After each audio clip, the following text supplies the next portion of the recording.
Nơiสมัยโบราณมีเวลีមួយដែលព្រះច័ន្ទនៅលើមេឃមានពន្លឺស្រទន់ជាងសព្វថ្ងៃក្នុងមាននគរមួយឈ្មោះថាសុវណ្ណភូមិចន្ទ្រាដែលសម្បូរទៅដោយសិល្បៈវប្បធម៌និងសេចក្តីសុខសាន្តយ៉ាងខ្លាំង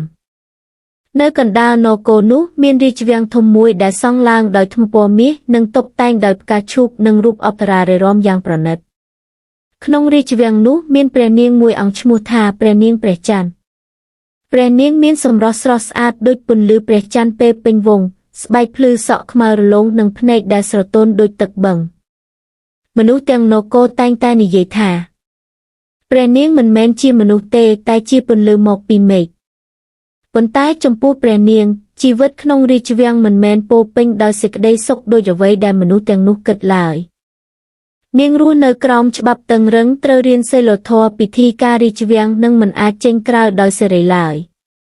រាល់យប់ព្រះនាងតែងតែដើរចូលទៅក្នុងសួនផ្កាឈូកនៅខាងក្រោយវាំងហើយព្រះនាងអង្គុយស្ងៀមក្រោមពន្លឺព្រះច័ន្ទមើលទៅលើមេឃហើយសួរខ្លួនឯងថាតើខ្ញុំអាចរស់ដូចមនុស្សធម្មតាបានទេនាពេលយប់មួយខណៈព្រះនាងកំពុងដើរលេងនៅជិតបឹងផ្កាឈូកនាងបានឮសំឡេងព្រឹបពីក្រោយដើមឈើមួយហើយនាងក៏សួរថានរណានៅទីនោះនាងសួរដោយសេចក្តីភិតភ័យពីក្រោយដើមឈើនោះបានលេចមុខបុរសវ័យក្មេងម្នាក់ស្លៀកពាក់សាមញ្ញប៉ុន្តែភ្នែកពោរពេញដោយភាពក្លាហានហើយតបវិញថាខ្ញុំគ្រាន់តែជាមនុស្សធម្មតាមកកាត់ឈើនៅជិតនេះទេព្រះនាងភ្ញាក់ផ្អើលហើយនិយាយថាគ្មាននរណាធ្លាប់ចូលមកដល់ទីនេះបានឡើយអ្នកដឹងទេថានេះគឺជារាជវាំងណាបុរសនោះឆ្លើយដោយស្មោះត្រង់ខ្ញុំដឹងប៉ុន្តែខ្ញុំមិនបានចង់ឃើញរាជវាំងទេខ្ញុំគ្រាន់តែឃើញពន្លឺមួយហើយដើរតាមវាប៉ុណ្ណោះព្រះនាងស្ទើរតែមិនជឿពាក្យនោះឡើយ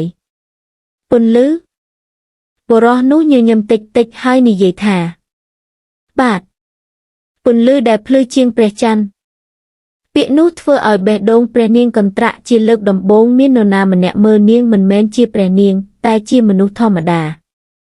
ចាប់តាំងពីយប់នោះមកព្រះនាងតែងតែត្រឡប់មកកន្លែងដែរហើយបុរសនោះដែលមានឈ្មោះថាវិចិត្រក៏តែងតែមកជួបនាងផងដែរ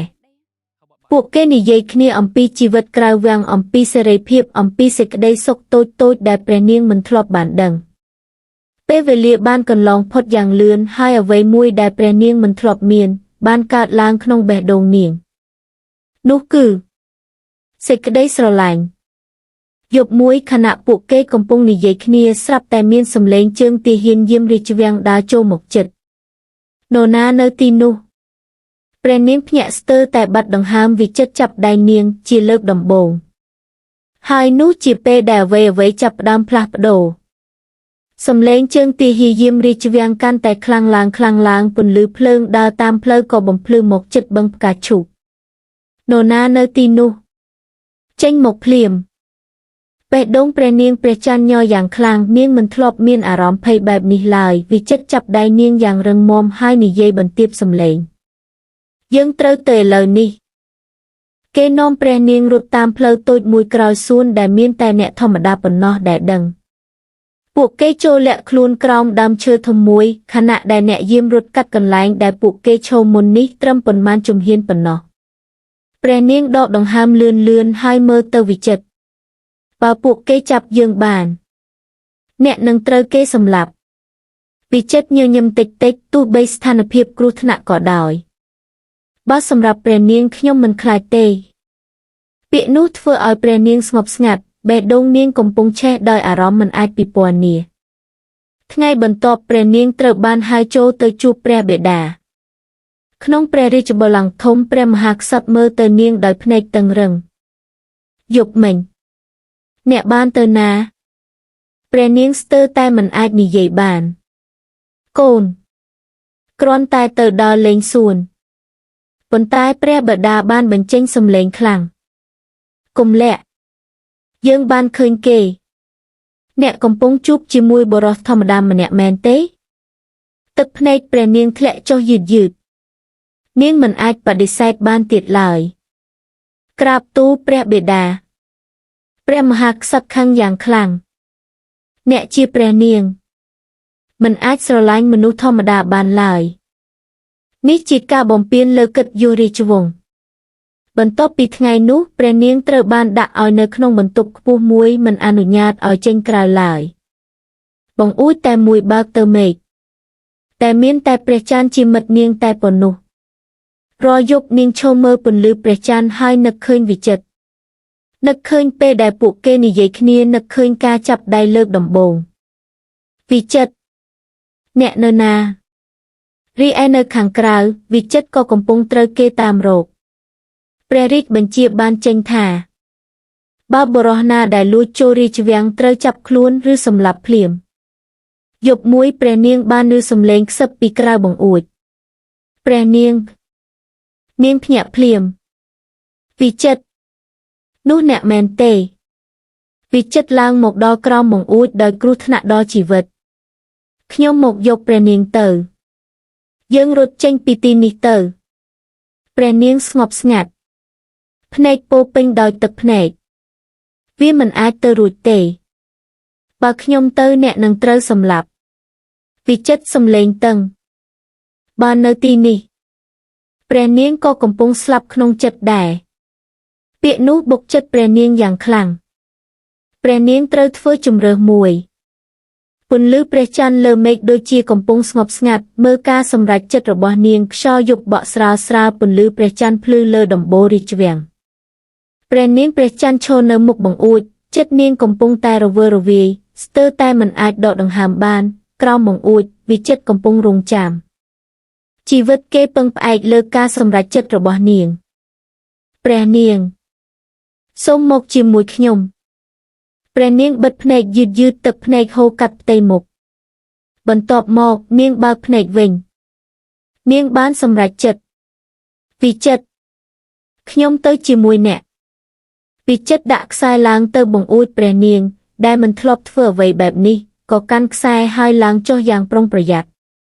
ជើងនាងប៉ះដីជាលើកដំបូងដោយគ្មានអ្នកបម្រើគ្មានអំណាចគ្មានរាជវាំង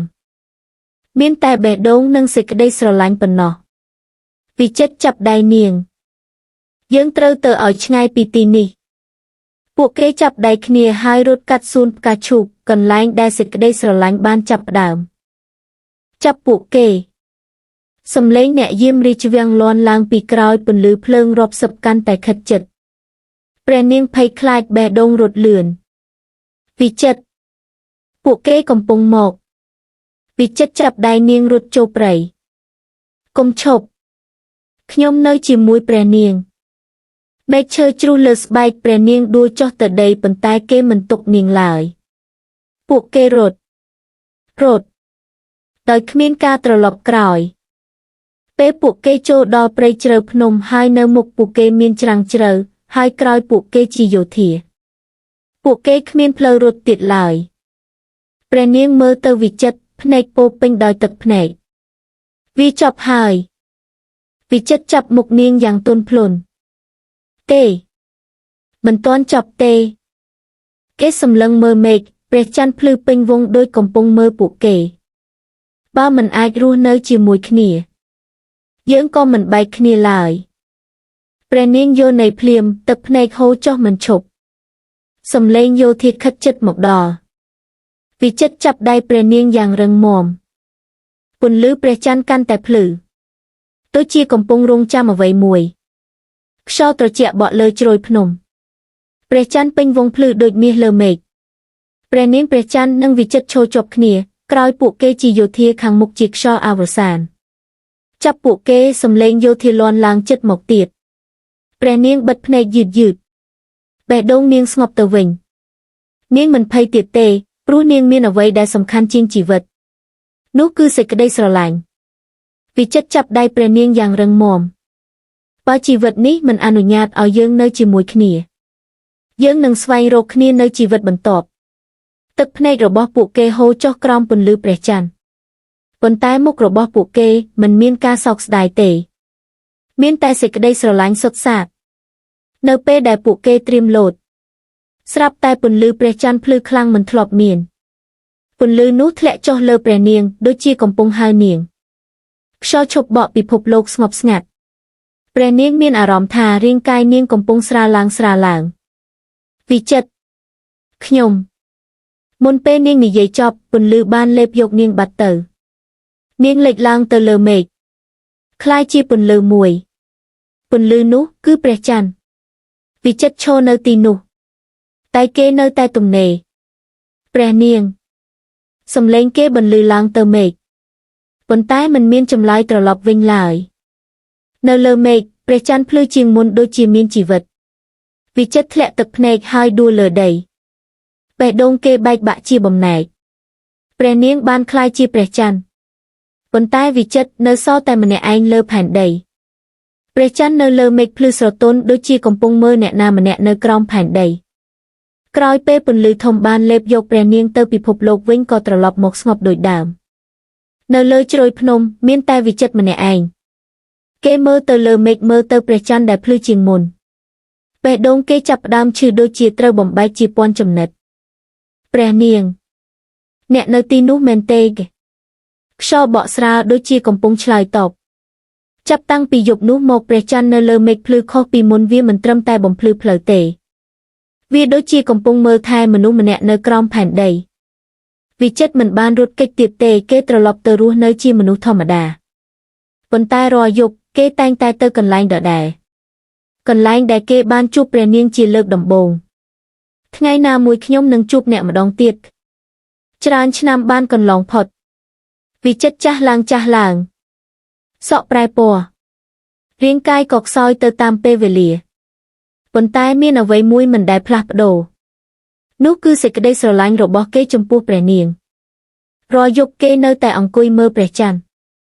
ញញឹមស្រទន់ដូចជាកំពុងនិយាយជាមួយនាងយប់មួយយប់ដែលព្រះច័ន្ទពេញវងភ្លឺខ្លាំងជាងគេវិចិត្រដេកស្ងប់ក្រោមពន្លឺនោះដកដង្ហើមយឺតហើយបិទភ្នែកដោយស្ងប់ស្ងាត់គេបានចាកចេញពីពិភពលោកនេះនៅពេលនោះពន្លឺមួយបានធ្លាក់ចុះពីមេឃពន្លឺនោះនាំយកវិញ្ញាណរបស់គេឡើងទៅលើមេឃនៅទីនោះក្រោមពន្លឺព្រះច័ន្ទមានស្រីម្នាក់កំពុងឈររង់ចាំវិចិត្រគេបើកភ្នែកហើយឃើញនាងវិញព្រះនាងព្រះច័ន្ទពួកគេចាប់ដៃគ្នាដូចថ្ងៃដំបូងប៉ុន្តែលើកនេះគ្មាននរណាអាចបំបែកពួកគេបានទៀតឡើយចាប់តាំងពីថ្ងៃនោះមកមនុស្សគេនិយាយថាពន្លឺព្រះច័ន្ទគឺជាពន្លឺនៃសេចក្តីស្រឡាញ់